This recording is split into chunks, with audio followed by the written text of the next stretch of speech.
ibahagi ko sa inyo itong aking inumin. Ito po ay ang guava tea. Ang guava tea ay ang isang kagandahan nito, nakatulong siya sa pagpalakas ng ating immune system.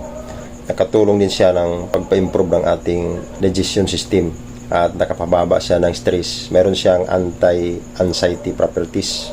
Mayroon din siyang antibacterial properties. Mataas din ang kanyang fiber. Nakatulong siya sa pagpababa ng ating bad cholesterol.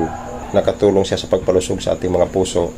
Nakatulong din siya sa pagpalusog sa ating mga balat. Nakatulong sa pag-regulate ng ating mga blood sugar. At epektibo siya inumin para pampababa ng blood sugar. Inumin natin ito pagkatapos kumain. 7 dahon ng bayabas na tuyo. Ipakuluan ng 3 to 5 minutes. Paglamig ng mainit na tubig, ito ininom ko pagkatapos kumain para epektibo o mabisa siya. Sana po nakatulong. Maraming salamat po sa Diyos.